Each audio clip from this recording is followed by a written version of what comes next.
All right, joining us now, former New York City Mayor Rudy Giuliani, and you also were a debate coach. Yes, he did an absolutely great job. This was his best performance. I thought the one before was terrific, but this was even better. Much more presidential. Never lost his cool. Always kept within himself, and basically made it clear that she has accomplished nothing in 30 years. When he hit her with that, basically you've been there 30 years and nothing's been accomplished, she had no answer for it.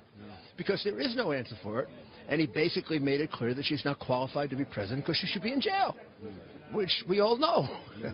And also he brought up the fact look, there's so many instances now where she's not told the truth. How does that resonate with the American people? Do they elect somebody that is known to regularly not tell the truth? I think of the thing that he brought out, that she paid people to create violence at his rallies. And then she had the gall, I think she must have forgotten about it, to accuse him of having violent rallies. And he came right back at her and he said, well, you paid for them. You paid for them. Yeah. I mean, I've never heard of that, paying people. I mean, this is like Tammany Hall politics of the last century or 2 centuries ago.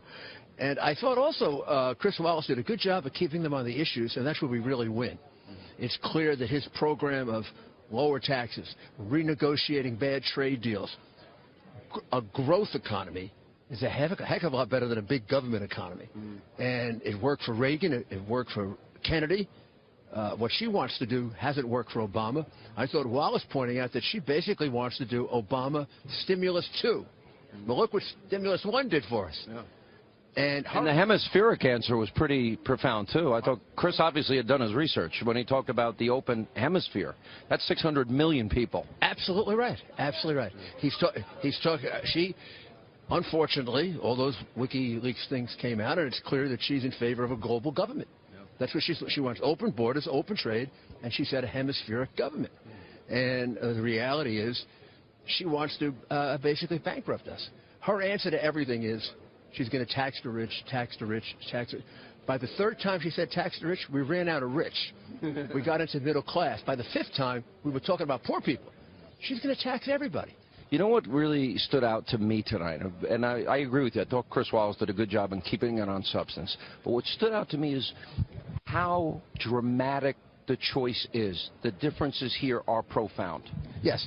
There's a man with very clear views of how he wants to change America, and there's this person who's been around for 30 years who's never accomplished anything and wants to give us a socialist solution to the problems, which is actually, it's the one WikiLeaks that didn't come out, where she told the Canadian bank that she preferred socialism and socialized medicine. Yes. And it was quite clear in what she's talking about. Every answer was, well, I'll balance the budget by raising taxes. We'll be back at the 90% rate for her to do that. The 2 times that we've had economic success, John Kennedy, Ronald Reagan, they both cut taxes, but also on the issue of refugees, the issue of immigration, the issue of Supreme Court justices. He killed her on refugees. I mean, basically, no answer again. She is going to let in Syrian refugees. She's going to have open borders and let in Syrian refugees, and she's going to vet them. Except every official in the Obama government, says we can't vet them. By the way, she and WikiLeaks said we can't vet them. Right. So doesn't that really mean she's willing to gamble with the lives of the American people? Yes, it means she is going to bring in 600,000 or 700,000 people, of which, let's say, 10% are bad. And we have 60,000 terrorists in this country, in addition to the homegrown terrorists we already have. Her answer to why not do it, because we have a homegrown terrorist, is ridiculous. In other words, she wants to add to our homegrown terrorists we're going to bring from abroad. That's insane. Comey, Brennan, Steinbeck, McCall, General Allen, all of them have said, and James Clapper, all of them have said that the refugee population will be infiltrated.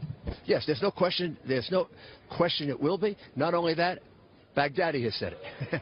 Baghdadi on 4 separate occasions said, we are going to infiltrate the refugees with our, I think he called them terrorist operatives, and have them in Western Europe and the United States. We've already seen it in Europe. We've already witnessed this in Europe. We've been told by them that they're going to do it, and she is still going to bring them in, which is playing with our safety, which shows why she was so unsuccessful for 30 years. When Donald Trump said, even Podesta thinks you have bad judgment, now that we look at WikiLeaks, everybody knows she has bad judgment. She is so left-wing She's so much a student of Saul Alinsky that her ideology overcomes her common sense. Let me ask about the polls. Let me ask about, there's so many balls up in the air when you look at Project Veritas coming out, WikiLeaks coming out every day with new revelations. Are we really getting an accurate sense? When does this all settle down? I think as this whole Veritas thing settles down, it's going to really kind of coalesce all the different things that we found out under WikiLeaks. That's extraordinary, paying people to create violence at a... That was a Veritas tape, yeah. And voter fraud at a high level. Yeah. Well-funded. The thing that was most interesting is they put the money right at the Clinton campaign. Yeah, I mean, it's extraordinary, and it's something that then leads you to look at all the rest of the tapes. She has one position in public, one position in private. She wants socialized medicine. She likes the Canadian system better. She wants a hemispheric government. She really understands that these people can't be vetted, but she's going to bring them in anyway. Unbelievable. Mr. Mayor, thanks. Thank you enjoy the... Now you're going to miss debate prep. You missed that? I am going to miss it, but I thought he was by far the best. And clearly, if you're looking at the two of them, just looking at the way they performed, one performed like a president, and the other one performed like a failed Secretary of State. All right, Mr. Mayor, thank you so much for being with us.